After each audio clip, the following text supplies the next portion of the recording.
So let's start with R. Okay. So before learning R, we first need to do two steps. One is that we need to install the R language. Okay. To install the R, you need to go to rproject.org. This is the website. To navigate to this website, just go to Google and on the type here R programming. Okay. And you'll get a link rproject.org. Just go to the project and on the left hand side you will find a link to download, right? This CRAN. Just click on this download link and navigate to India. It's just a mirror, so you can select anyone, but I recommend using India mirror. So once you go to this mirror, you can just download it. Okay, so you can. So if you're using Windows, you can download for Windows. For Mac, you can use this link, and for R, you can use this link. Okay, so let's go to the Windows link. So here you will find this R for Windows. Okay, so it's for the first time. Yes, it is. Install R for the first time. Okay, now you will get a link to download. Okay, so this is the link from which you will download. So this is the first step that we need to follow for R. Okay, and once this is downloaded and installed, you need to just go to R Studio. This is an IDE for R language. So like we have a Jupyter notebook for Python, we have R Studio for R language. Okay, so just go to the products and you will find R Studio IDE. Okay, so you can go to this link, download R Studio. Okay, and from here you need to download the RStudio desktop. Okay, so this is the downloading for RStudio. Okay, so you have first installed R, right? We have done that. Okay, so then you need to download the RStudio for desktop or Windows because you guys are having Windows. Okay, so this is the link which I'm sharing with you all. So this you will find in the description. So once you have installed the R and then RStudio, then you need to open the RStudio. So for that you need to just write RStudio onto your system and this kind of window will open. Okay, so this is an IDE for RStudio that will be available to you once you have first installed the R, and after installing the R you have done the RStudio installation. Okay, so now once you have opened this RStudio, okay, so you just need to go on the file. Let me get you to there. So you just need to go on the file and on the new file just click on R script. Okay, so this will open a blank script in front of you. Okay, so this is the script that we will be using for now to do our work. Okay, fine. Okay, so let's start the work. Now first of all, what is R? So R is basically a programming language that is used for statistical computing and graphical representation. Okay, to analyze and visualize the data. Okay, so that is basically used as a statistical computing and graphical representation language that is used to analyze and visualize the data. Okay, now, okay, so it is similar like Python as well. In the R we can do data analysis. So R can be used for data analysis, data visualizations, data science and machine learning. So we are going to learn R in the respect of machine learning and data science. Okay, so data analysis, data science, machine learning, okay, and for data visualizations. Okay, now in R we can draw various graph, various visualizations. Okay, now R works on different platform independently. So it works on different platforms independently. Okay, now R has a large community, okay, for support and it is an open source. and it is an open source programming language. Okay. Now it has many packages. So like Python, in R also we have many packages that can be used to solve various problems. Problems like mathematical problems, statistical problems, computing problems, various much. ठीक है ना? To solve various different problems. Now, first of all, in R, let's learn one thing. In R, we use single line comments. Now, what are single line comments? So, single line comments are used by just placing a hash symbol in front of a line. So, so this basically makes that line a description. Okay? So that will be just there to make our to make our code understandable and readable, but it will not take part in the programming. Okay, so it is just used so that we can give some headings, or we can give some descriptions to the functions, to the data, to the code which we are building. Okay, but that line will not take part in the programming. Okay, so now let's start with our the first thing is, how do we print something on the screen? So let's print. So for that we have print, then round brackets, and inside this we give the double quotes. And inside the double quotes we write anything. So let's write hello all. So now in our, if you want to run any cell, you can just copy that line and click on the run.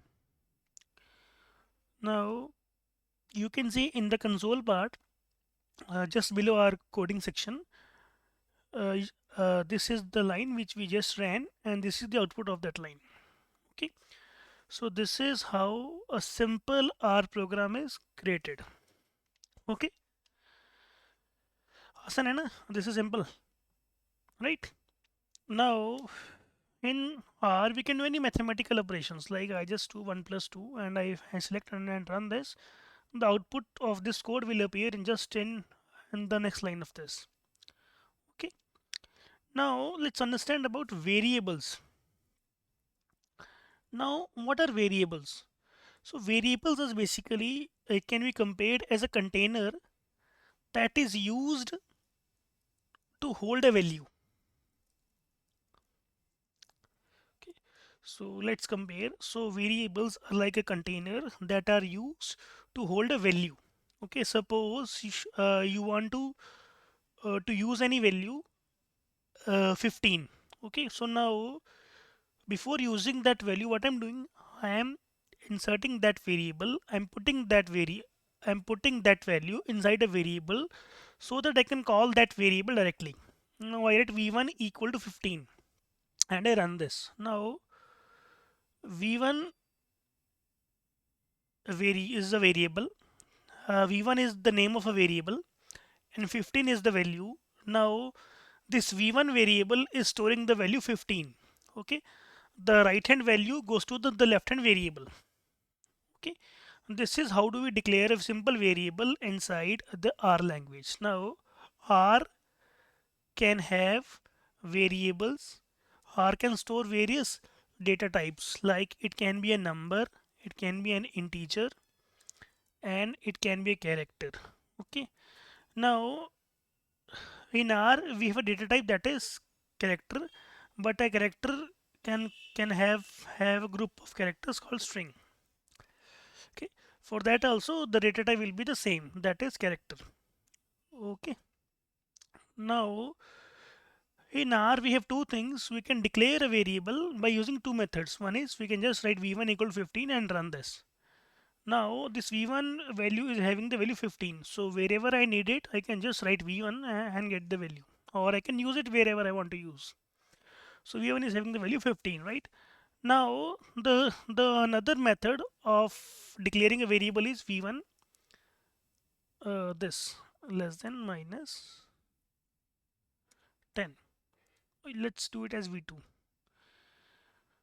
If we use this notation also, then this is also assignment operator. So this is also assignment operation. What it is doing, it is assigning the value 10 to my v2 variable. Okay, in the earlier versions of R we use this method, but nowadays we can use both of them. So if you read any of them, then the both are correct. Okay, you can't say this will work or this will not work. So v2 is 10. Okay, now let's declare two variables, a1 equal to 10 and b2 equal to 20. I can do this now because just now I said that I can use any of the notation, and I just use the print a1 plus b2. Now let's run these all lines. So when you run this, I get a1 is 10, b2 is 10, then print a1 plus b2, I get 30, right? So I have added these two numbers inside the print, and note down, whenever we want a text to be printed inside the print R, then we need to put that text in the double quotes. We need to put that text in the double quotes. Okay? But whenever we want to print the value of any variable, whenever we want to print the value of any variable, then we need to just put that variable inside the print without inverted commas. Okay, example, if I have a1 equal to hello and okay, I want to print a1, so I'll just use print a1. I'll not put a1 in the double quotes. Now if I by mistake put a1 in the double quotes, then what will I get? I'll get a1 only, because now my system will understand that a1 is a string that I want to print on the screen. Okay, so this is fine. Yes. Okay, so let's move to the next topic. So next we have is basic data types in R. Now what are the basic data types in R? So we have numeric, one of the data type. Then we have integer. Then we have complex, character, and logical. So these are the different data types that we have in R. Okay, now in R we have an interesting fact that we keep integers and numeric separate.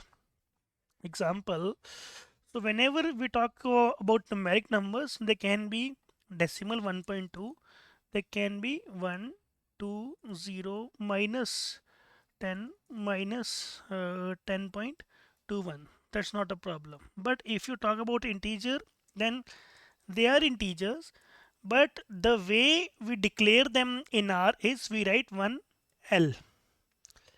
To declare an integer, we use L at the end of the value. To declare it an integer, we use L at the ending of the value. Okay, so that is the thing we'll need to keep in mind. Example, if I want to declare a equal to 10 as integer, then I'll write a equal to 10L. So this is the integer representation, okay, for any number. Okay, okay. Let me Run this. Yeah, so a1 equal to 10l, a equal to 10, right? So this is a simple integer. Now let's start with the basic data types. The first one is numeric. Now what is the numeric data type?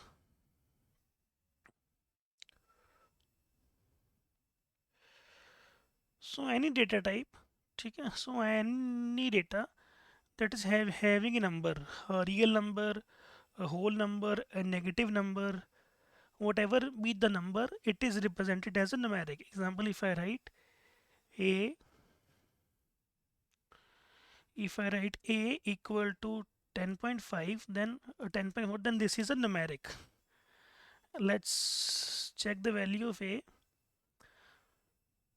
Now this is 10.4, so this is a numeric value. Okay, now numeric value can be 10.4, 10.2, 1, 2, 3, 4, 5, 6. Okay. Now if you want to check the class of any variable,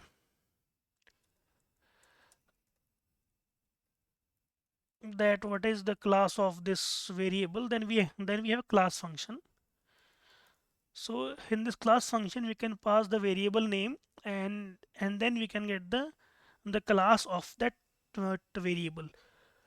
Class means the type of the variable. So example, if I check the class of a, you will get numeric, right?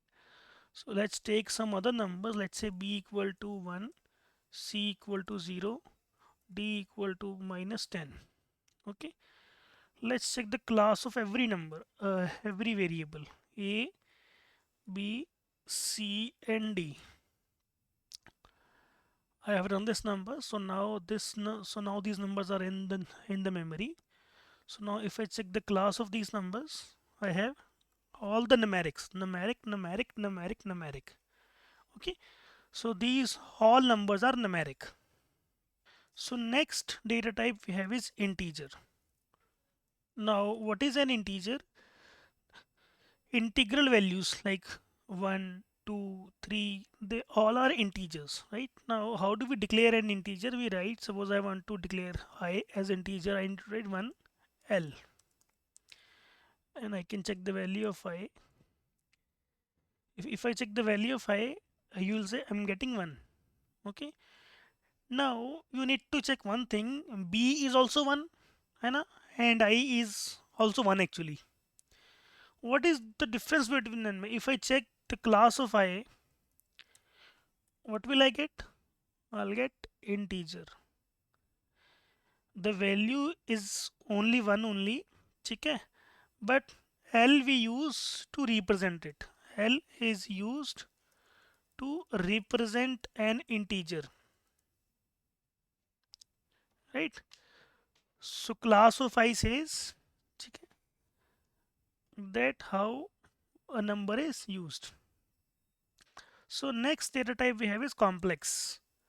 Now what is a complex data type? Suppose I write, now how do we declare a complex number? We write 9 plus 4i. Now for every complex number we have two parts. One is the real part and second is the imaginary part, right? ऐसा ही है ना? Now we represent the complex number in R as we write 9 plus 4i, where 9 represents the real part and 4i represents a complex imaginary part. Okay, now if I declare it and I check the value of d, and parallelly I check the class of d, let's see what happens. I run all of these. I get, so d is defined as 9 plus 4i. I get the d value is 9 plus 4i, and the class of d is complex. Okay, so this is a complex number, right? Okay, so next data type we have is a character. Now a character can be anything, a single space, 1, 2, 3, 4, a, b, c, d, everything that can be represented inside the double quotes is a character. Example, if I write a equal to 1, this is also a character. A B equal to hello.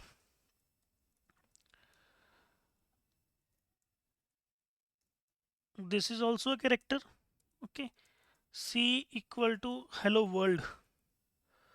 Again a character. D equal to A. Again a character. Let's check the classes of all of these.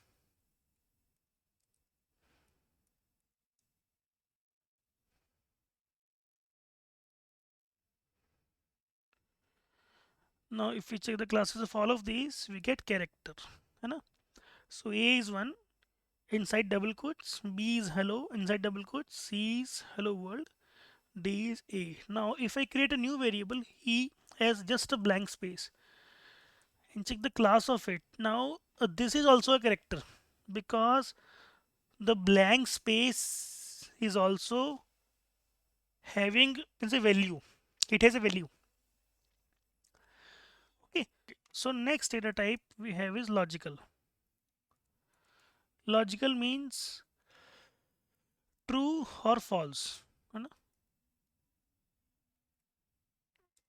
Now this is a very important data type because every expression in the if else, every condition, it returns a logical value, either a true or a false, and based upon this value, based on this true or false value, we take a decision.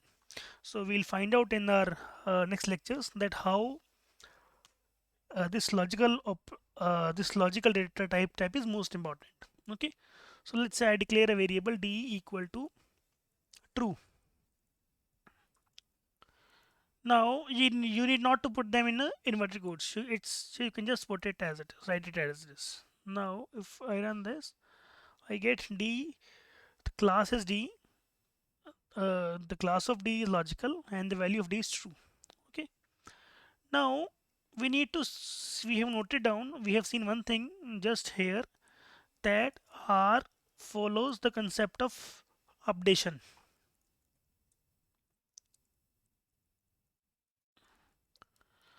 Example, earlier you have seen I have used a variable as as integer.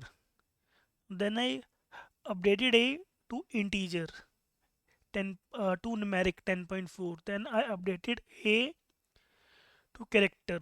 Right now I'm updating a to something else. Now it means whenever a new value is given to a variable, the older value is discarded. Right? So we update the new value on the place of the old value. Okay, so this happens. So this happens in R. So next concept we have is type conversion. Now what is a type conversion? Let's do it for numeric to integer.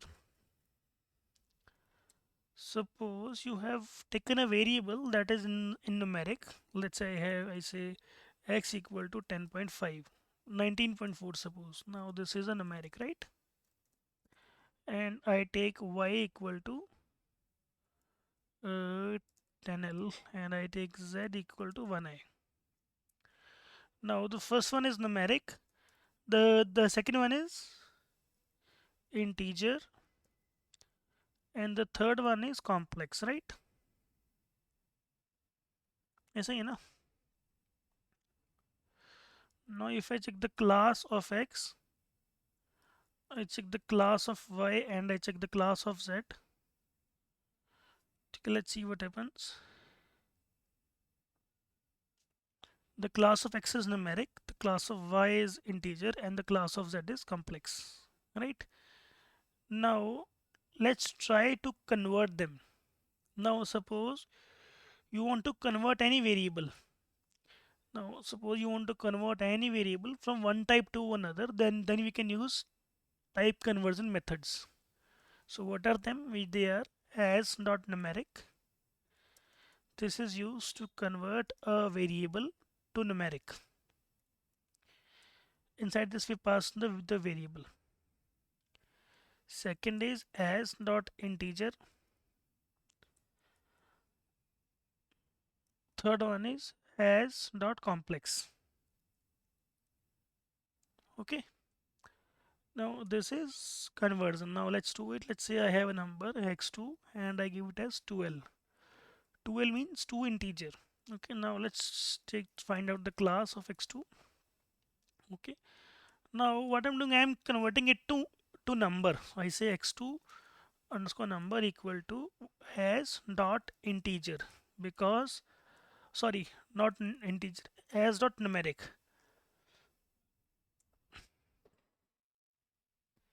and I pass the variable x2.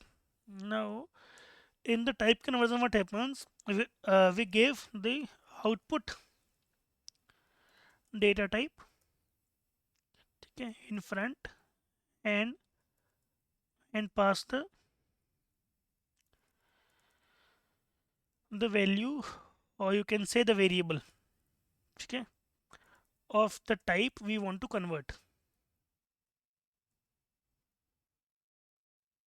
Okay, now what I want to convert my x2, that is an integer, into numeric, and I want to store the output in the variable x2 underscore number. Now I can store this value in x2 as well. That's not a problem. But for just for my convenience, I'm just taking x2 underscore number. Now if I check the class of x2 underscore number, let's see what happens. Now the class of x2 was integer. When I write x2 number equal to as dot numeric x2 and check the class of x2 numeric, it is numeric. So now this value is converted to numeric now. Now let's do one thing. Let's take x2 only.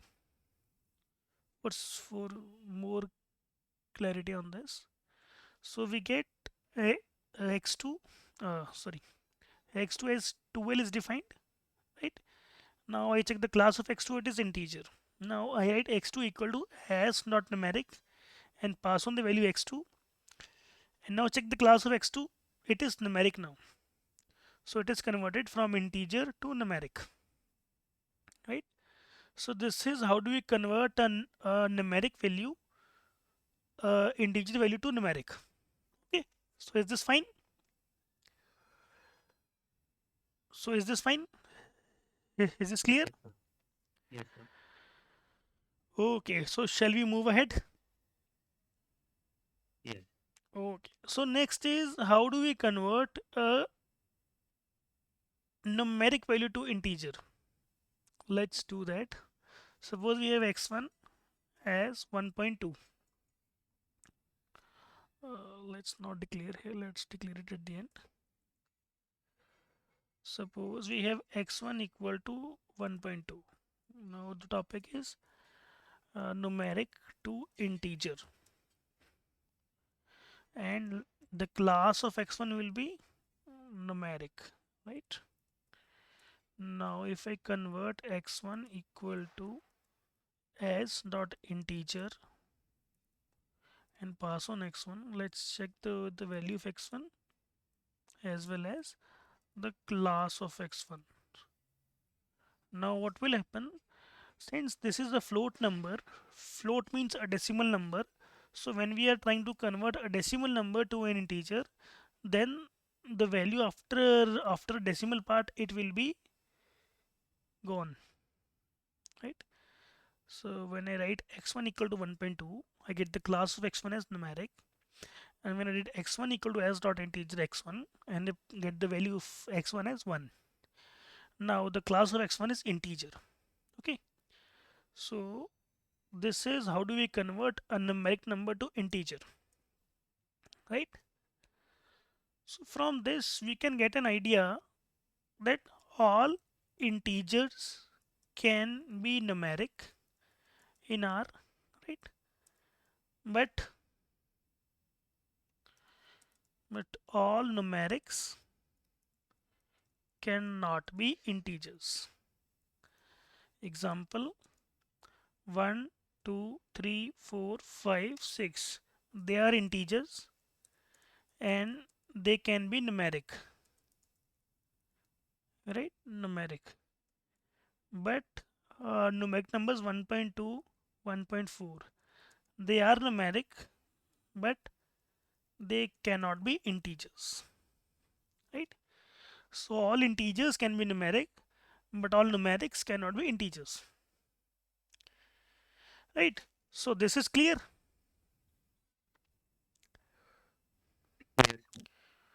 Okay. So in R we have some basic built-in functions, okay, that we can use for our mathematical operations. Let's use them one by one. So they are the, let me write it. So they are the built-in mathematic functions. Now what are they? One by one, let's write them. The first one is minimum. Now if you want to get the minimum from a list of numbers, you can just pass the list inside this. Suppose I am passing a list. Now this list can have negative numbers, float numbers. Now if I run this and I get the minimum value, that is -1. Okay. So this is a simple minimum function that we have in R. Now next we have is maximum function, max. Similarly, I pass the same list, and if I select and run this function, I get 8. 8 as the maximum value, right? So next we have is absolute value.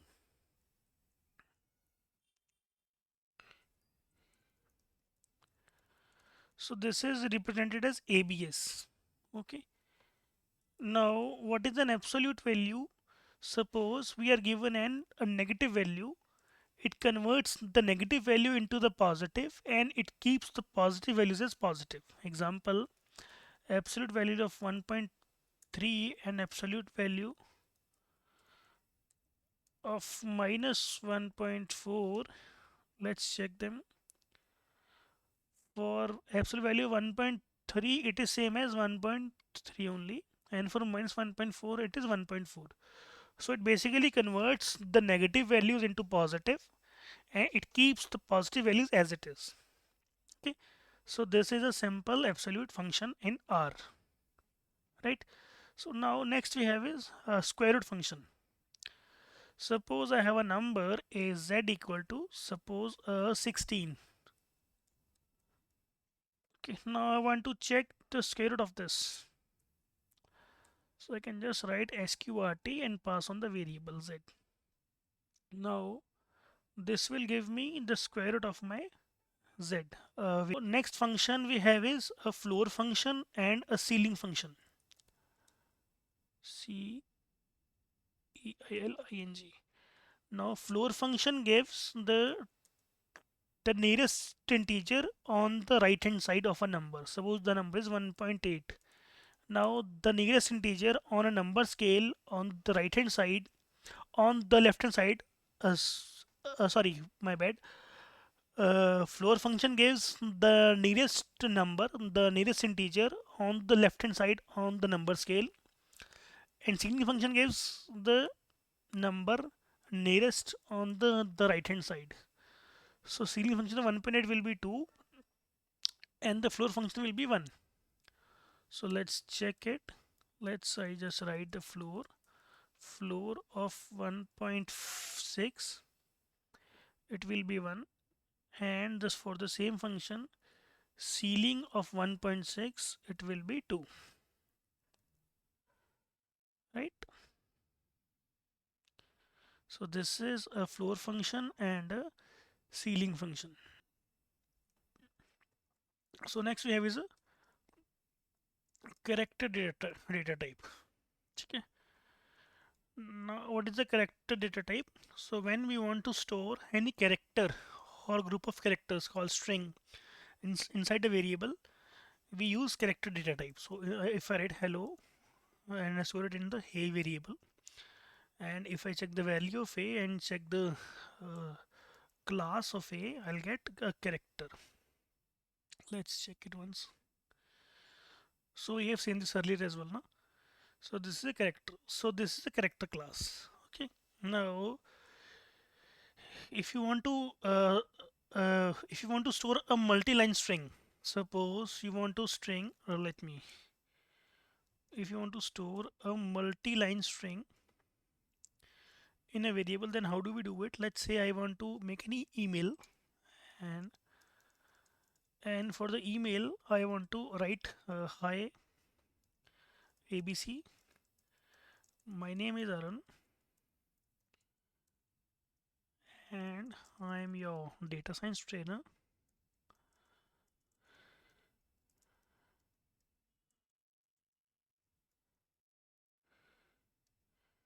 Right, I'm writing a lot of stuff in the mail. So these are the content which I'm writing, and at the last I'm saying thanks and regards.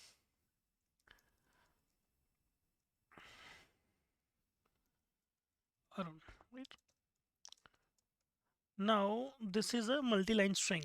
Now this email is storing this complete string in as a variable. So let's run this email.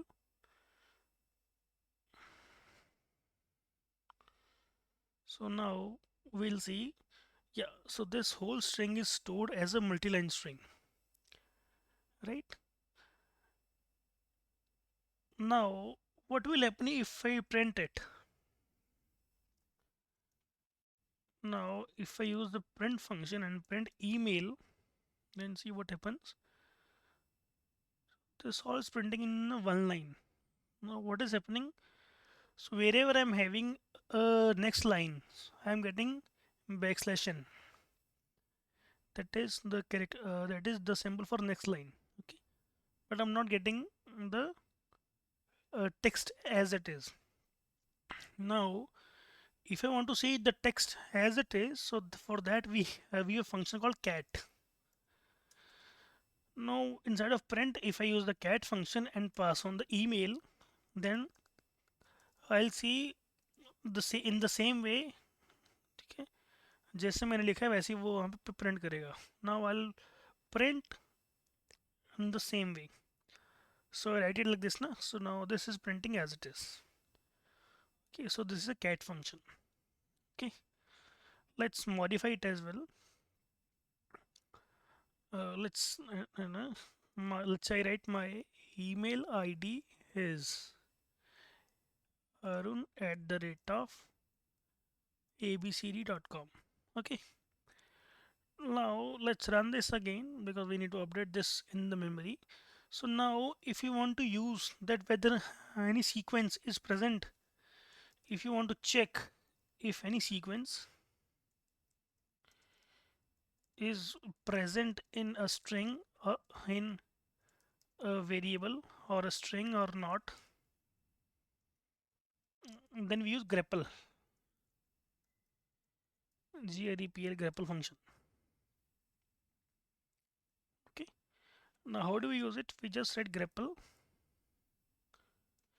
and pass on at the rate of the abc.com, and I pass on the variable in which I want to search. Okay, now if I run this, I'll get a true or a false whether this is in there or not. Now this is not there because ABCD is there. ठीक है ना? If I pass ABCD, I'll get true. So this is used to find if any sequence is present inside data or not, right?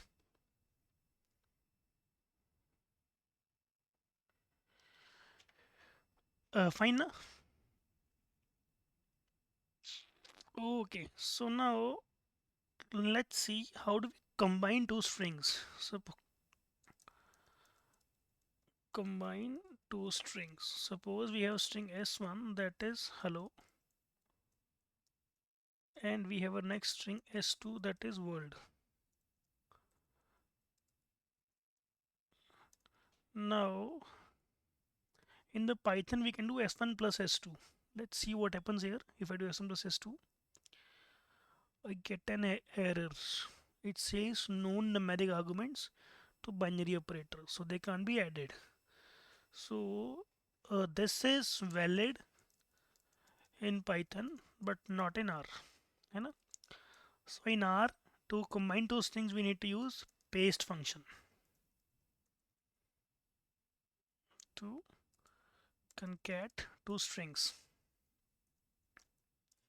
Now how do we just use paste and pass on s1 comma s2. Now if I run this, I get their combination. है ना? Now note down this extra blank space. ठीक है? This is given by the paste function. ठीक है? So whenever we have two variables separated by a comma, a blank space will be inserted automatically. Okay, right? So fine now.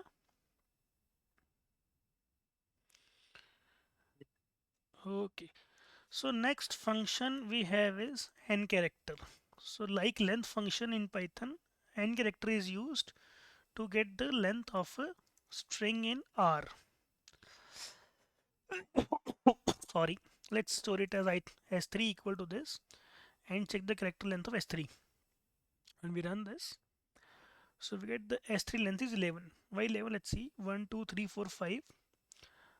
The space is also a character. 6, 7, 8, 9, 10, 11. So we have a total of 11 characters in the string. Right? So this is how do we use a paste function in R. Fine. So this is fine now.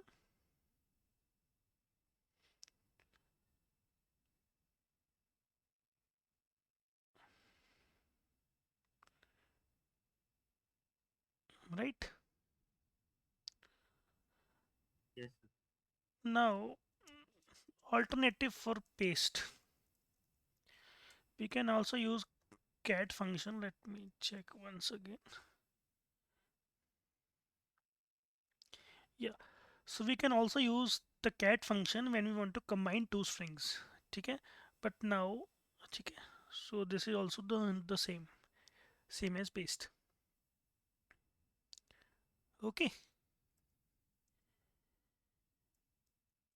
So next we have is logical values. So now we see that logical values are either true or false. है ना? Let's say I have the a equal to true and b equal to false. Now if I write, okay, let's take some values s1 equal to 10 and s2 equal to 15. Now if I check a less than b, a equal to b, a not equal to b, greater than b, let's see. Now, so these are basically expressions, right? Expressions that are using conditions, है ना? So this is the condition, a less than b, a equal to b, a greater than b. If this is basically a comparison operator equal to, this is used to compare two values, two variables. If they are equal in value, it will be true, else it will be false. Now the output of every expression, it will be a true or a false. Let me do one thing. We have done something wrong. We need to write s1 s2. So s2 b is s2. So if I run this, s1 is 10 and s2 is 15. I write s1 less than s2, I get a true. S1 equal to s2, I get false. S1 greater than s2, I get false. Okay. S1 less than s2, 10 less than 15, yes, it's a true. So that's why we get a true. S1 equal to s2, we get false. है ना? We get false. Now S1 greater than S2, again false because 10 is not greater than 15. Okay. So this is how we will use these logical operators. Okay. Now let's move to the next topic, that is operators. Now in R we have five types of operators. The first one is arithmetic operator. The second one is assignment operator. The third one is comparison operator. The fourth one is logical operator, and the fifth one is miscellaneous operator.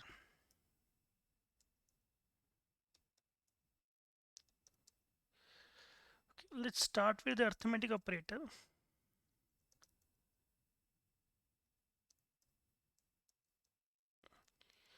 Now, first of all, what is an operator? What are operators and why do we use it? So, operators is basically used to perform operations on variables and values.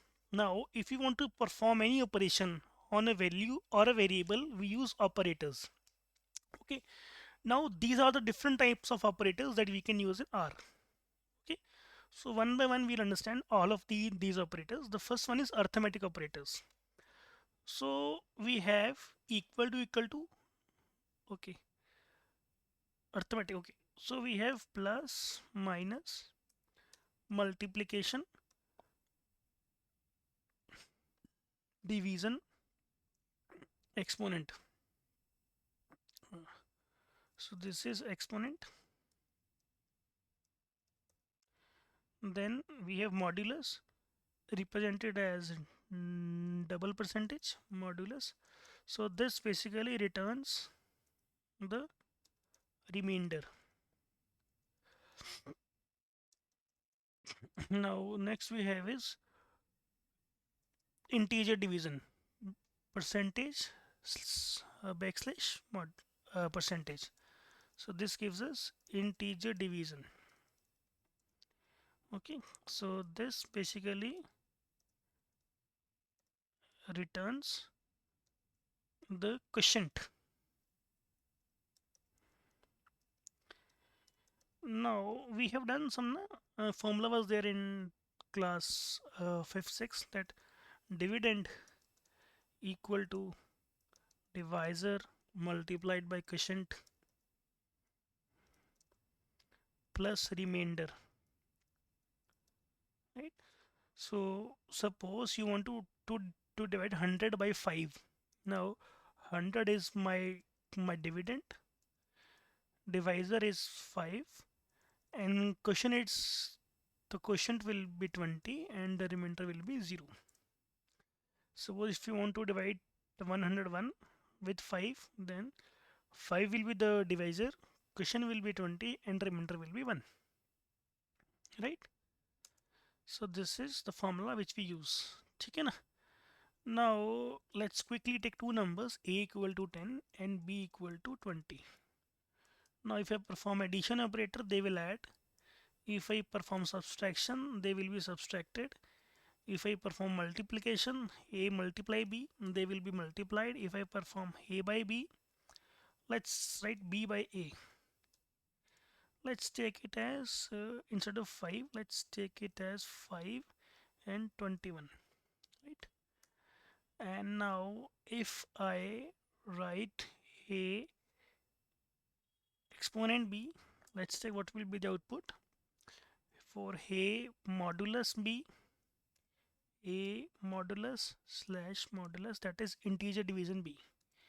Now this is an addition, right? So this will be 21 plus 5, hai na? So that will be added. The output will be 26, right? A minus b, 5 minus 21, 5 minus 21, so it will be negative, hai na?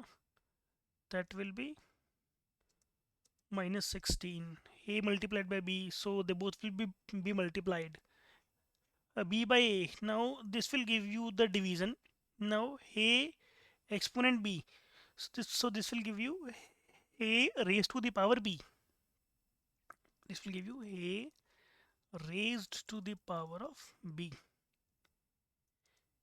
means 5 raised to the power 21. Now a modulus b, so this will give you remainder, ठीक है ना, according to this formula. So that will be for sure, let's see ना क्या होगा, 21 divided by 5, 4, 1. So this is integer division. So this will basically return me a quotient. So let's run all of these and check the output. Then we'll discuss on them. So let's check the console part. We have a equal to 5 and b equal to 21. So a plus b, it gives me 26, right? Because then the numbers are added. A minus b, minus 16, right? A multiplied b, t 105, right? B by a, it's 4.2. It's the exact division. Now a raised to the power b, it's some large number, 4.7 into e raised to the power 14. Okay. Now a modulus b. Now this gives me a remainder 5.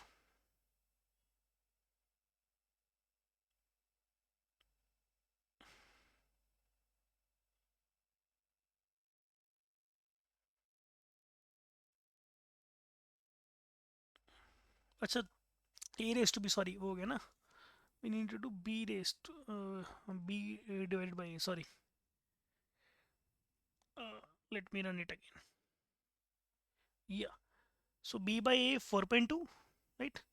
Now a raised to the power same. Now b modulus a, we get 1 because 1 is the remainder when we divide 21 by 5. Now next is b integer division a. So this will give me the quotient, and the quotient is 4, right? So this is what we get. So these are our arithmetic operators. So are we good with this?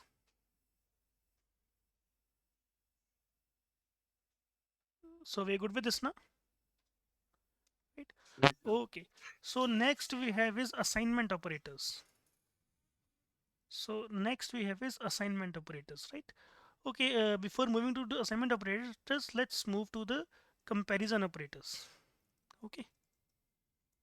Now, what is a comparison operator? So when we want to compare two values, when we want to compare two variables, we use comparison operators.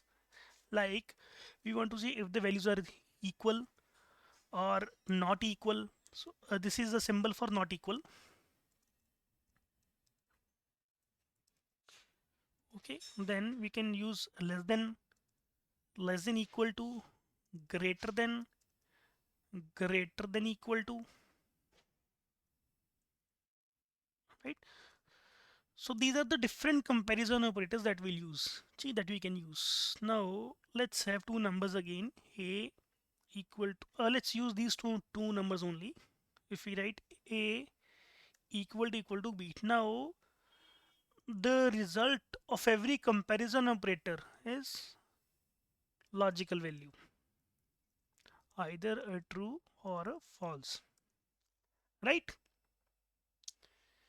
It will be either true or false. ऐसे है ना?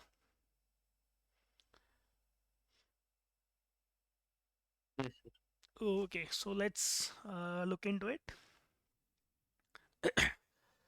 If I write a equal to b, I'll get either a true or a false. Let's check it.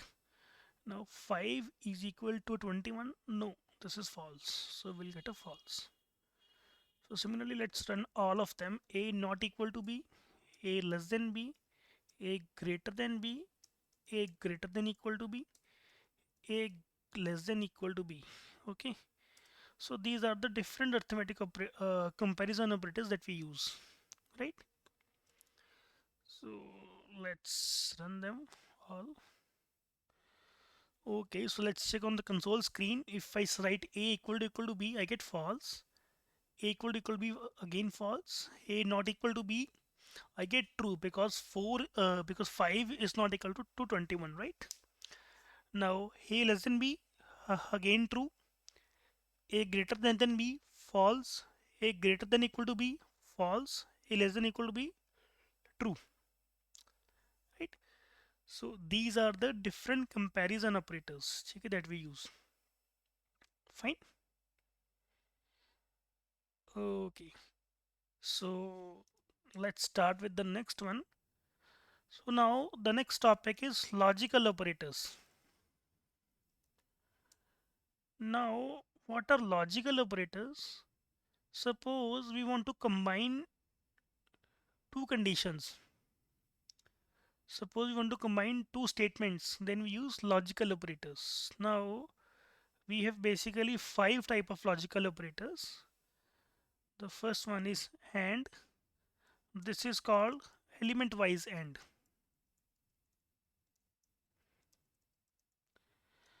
Now, next one we have is a double AND. This is called logical AND operator. Next is OR, a single pipe. So this is element wise. I'll explain it one by one. Element wise OR operator.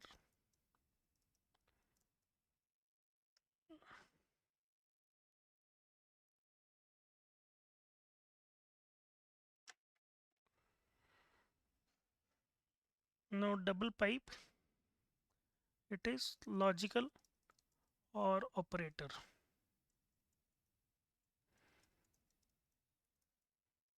Okay. So next is not equal to. So this is logical NOT operator. Okay. Now let's understand one by one what are the functions of all of these. Now logical AND operator, it will return a true. So logical element wise logical AND, it returns a true if both the statements are true. ठीक है, element wise. Now logical AND operator, it returns true if both the statements are true. ठीक है, logical wise. uh, Again element wise OR, it returns a true if any one of the element wise operator is true. For logical OR the same, it returns a true when if any of the operator logical wise is true. Now logical OR, it negates the situation. Okay, it negates. Now let's see.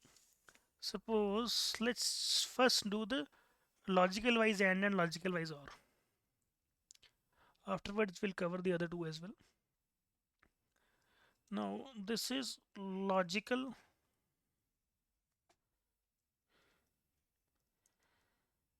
AND operator.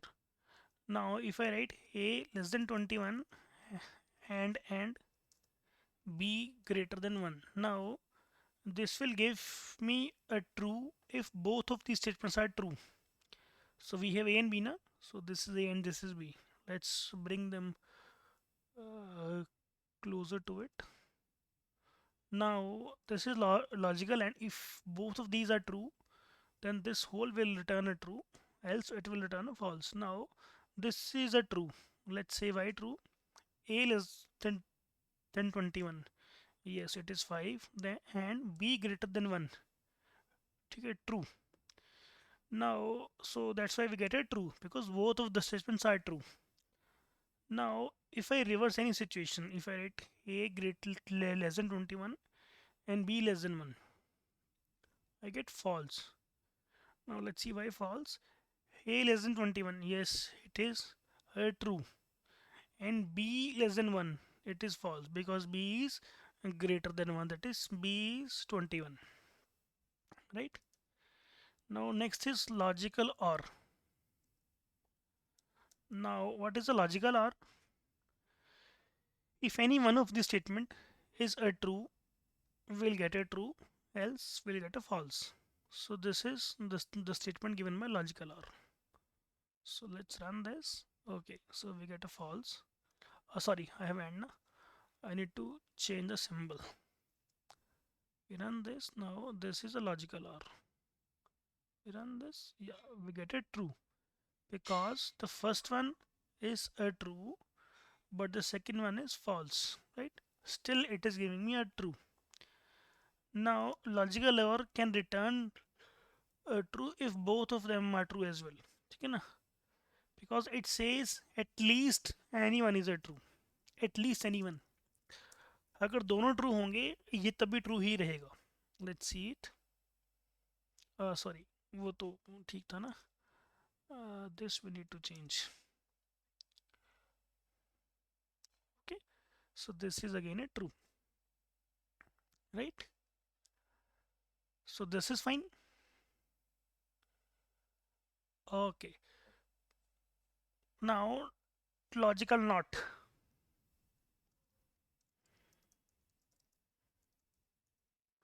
Now what is a logical not operator?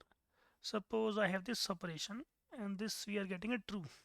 Now if I put the whole situation inside the bracket and outside the bracket I write not symbol. Now this not logical operator, it will negate the results. Means if it is getting a true, because of this I'll get a false. If it's a false, I'll get a true. So now since this is a true, because of the logical not operator, because it switches the value from true to false and false to true, so I get false, right? Now let's see. Now this is false. Now let's negate this. Now I just put a negation symbol in front of it, and if I run this I get a true, right? So this is a true. So just because of my logical not operator, the values are reversed. The output values are reversed. Okay, so this is a simple logical not operator. Fine. Okay, so next we have is conditions and if statement.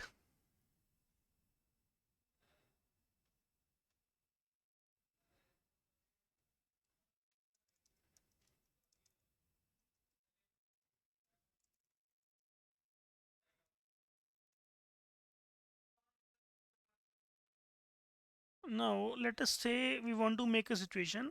If it rains today, I'll go by car, else I'll go by bike.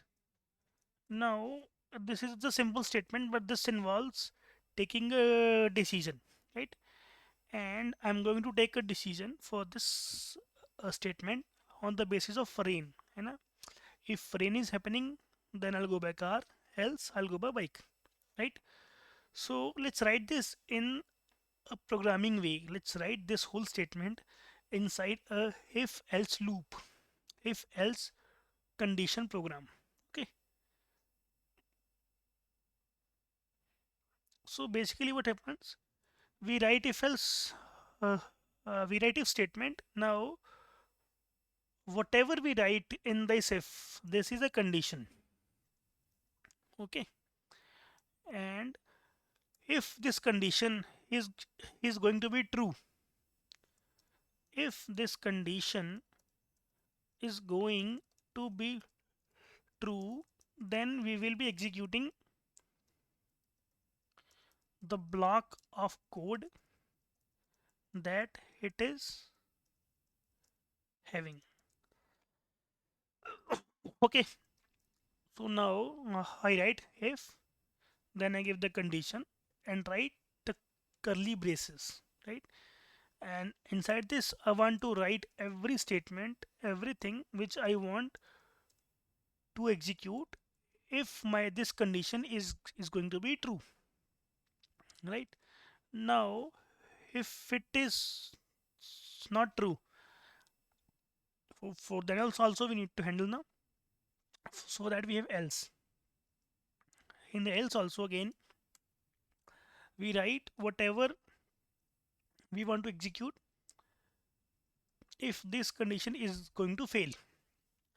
So this is a simple if else using just one condition. Let's write it programmatically. Suppose I write if a, let's say we take a variable rain and I put it as true. I say if rain equal to the true.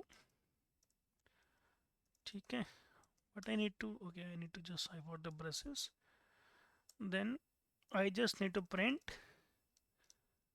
go by car.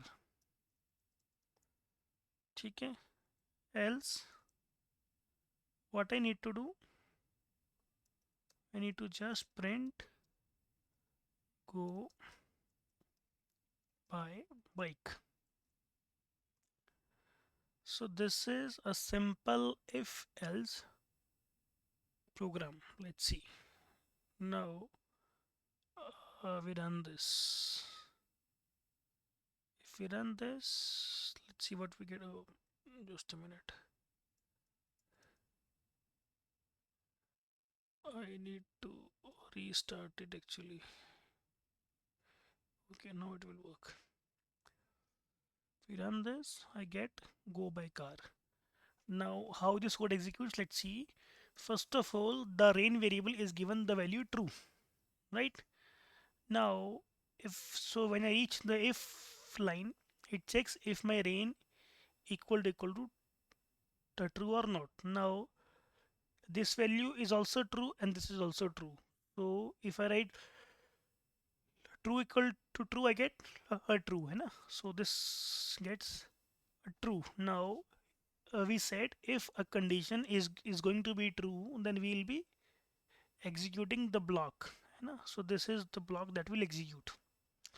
Now if this condition is going to be false, then we will be executing the next block, the block in the else part. Now since this rain variable was true, we executed it in the if part, right? Now let me keep the block, this rain is false. Now if I run this and I check, I get go by bike, because now when it is a false, it checks the condition. If rain equal to true, it gets a false, right? It gets a false. Now if it gets a false, it will not go to this block, it will jump into the next block, that is the else part. It jumps here and it runs this, it executes this. Okay, so this is a simple if else program, right? This is fine. यहाँ तक it's fine. Okay, so next we have is if, else if, and elif, and else. Now suppose you have multiple conditions that you want to check. Suppose you have multiple conditions that you want to check. For that we have else if. Now here in this if else program, we just check the one condition only, है ना? That is rain equal to true or false. But if you want to have multiple conditions to be checked, and then perform the steps accordingly, take an action accordingly, then we will use if, else if, and else. Let's see what happens in this. We write if condition, then we give the condition. Now if this condition is going to be true, this will execute, right? Now if this is not going to true, we'll check the next condition. So here also we will get we'll give a condition, right, and check it. If this is again not going to true, we'll check the next condition. So we can have n number of else ifs in a loop, in a program.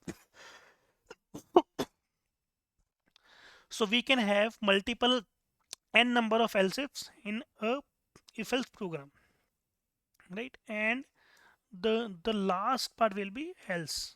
Now you will see one thing.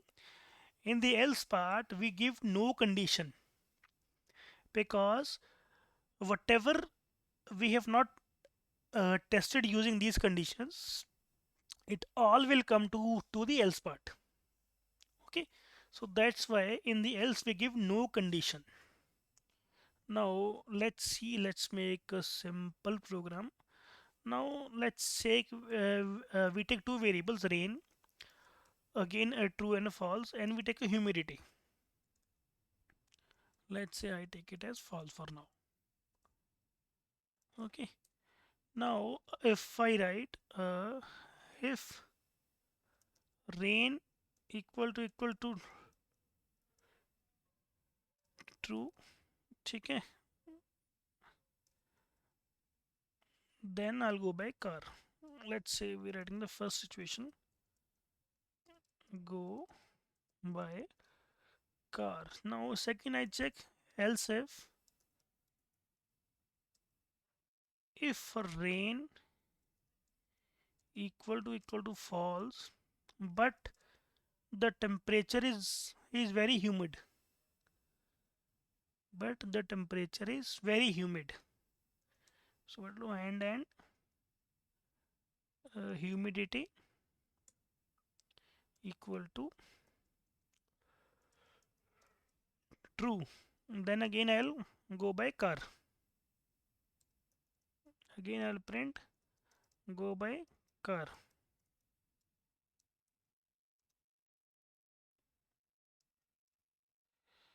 ठीक है. Now in the else part, if both of these are not true, I'll go by bike. Okay. So this is so what we're doing here, we have missed one block ending here, no ending. So if we run this now, we get unexpected what? Let's see where is the error. Okay, so here we are missing. Okay, see one thing more. If we write a single equal to, then this is called assignment operation. Assignment operator that is used to assign a value to a variable. Right? And if we use the double equal to, it is comparison. Okay, so error was we were using just a single equal to here, so I just corrected it. Let's see now. Yeah, so I get go by car because my rain is true. Now let me put my rain as false.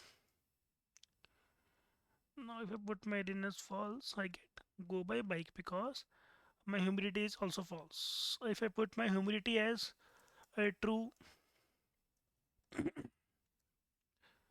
now check it, I get go by car. Now let's see how if else and else code executes in the memory. Now let's see how if and else code executes in the memory. Now let's see. So first of all, we define two variables, rain and humidity. Their value is get inside these variables. So this is false and this is true. Now first of all, my code will go to if part. Now if this condition is going to be true, it will go to the block, it will go to its block and execute, and after executing it will exit. It will not check the rest of the conditions. Okay, it will not check the rest of the conditions. Now if it is false, if this is false, now it will move to the next else if condition and check if this is going to be true or not. Now if this is going to be true, it will move inside its block and execute it, and it will exit without checking the next conditions. Example, if in a program I'm I'm having 100 else ifs, okay. Now when now wherever my condition will met, my program will stop execution there only. Okay, so it will not move to the next part. It will not move to the next else if. Okay, now let's okay, so this is fine. Now we have done logical operators, है ना? So using logical operators, can we combine these two conditions? है ना? So let's do it. Because these both sorry, because both of these conditions are saying me go by car. So I took this else if and put a bracket again in front of it and put a or operator between them and put my code in this. If I remove the else if part, now see what happens. This is my first condition and this is my second condition. Okay, if this is going to be true, this will execute, or if this is going to be true, okay, this will execute. Okay, so this is how do we combine two logical operators. Okay, by this we are going to combine these two conditions in one statement. So is it fine? Okay, right. So this is a simple if else if and else part, right?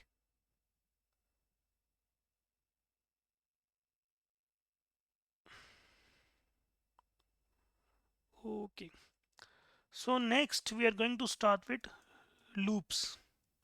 Okay, so before moving it, let's move to the nested loops. Nested if else. Now what is a nested if else?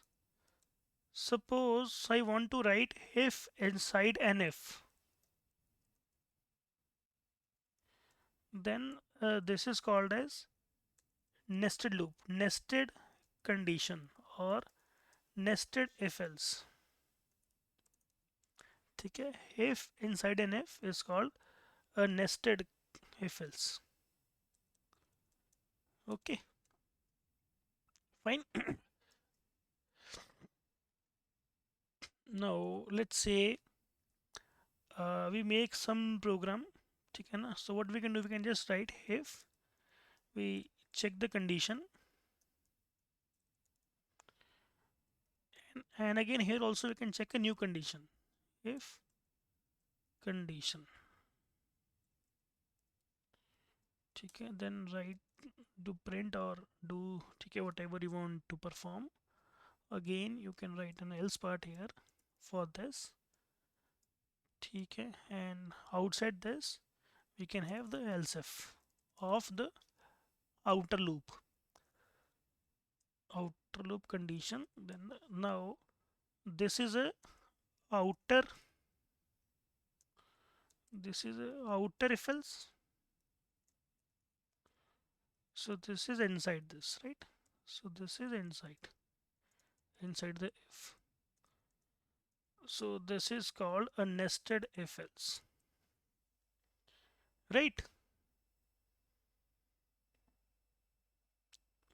So is this clear? Okay, so let's do one program for this also. I don't remember any program for this. Nested if else, nested if else, okay, let's see. Let's write something. If I take I equal to 20, let's say we take a variable I equal to 20, and I write if I is less than 15, what to do? Write print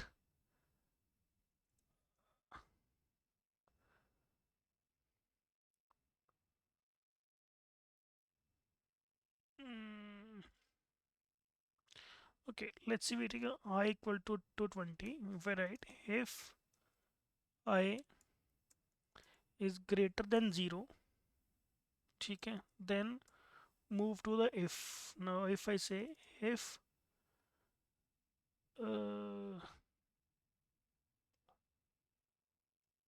let's say we write greater than equal to 0, next we write if I equal to 0,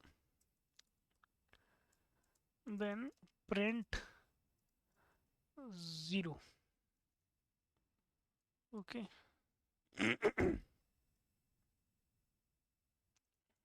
Else if I is greater than 5, let's say we write it something.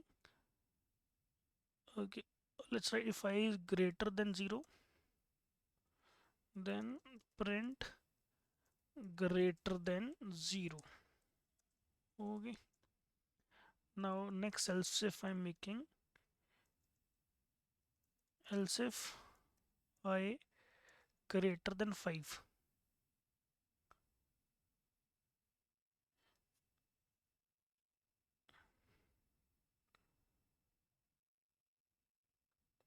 Let's say, let's make one more program inside this. So inside this if else, let's make, instead of printing, let's make a new condition here. If I is greater, if I is less than 5, less than 2, let's say, we print I in between 0 bit, I is 1. ठीक है, and else what we are doing, instead of just passing let's we do not write the else part. Now again we write else if outer loop. In the outer loop we write if I is greater than 5, then print greater than 5. ठीक है, so we can, like this we can generate a multiple if else. Suppose now we write it as 1. Now let's see what we get print.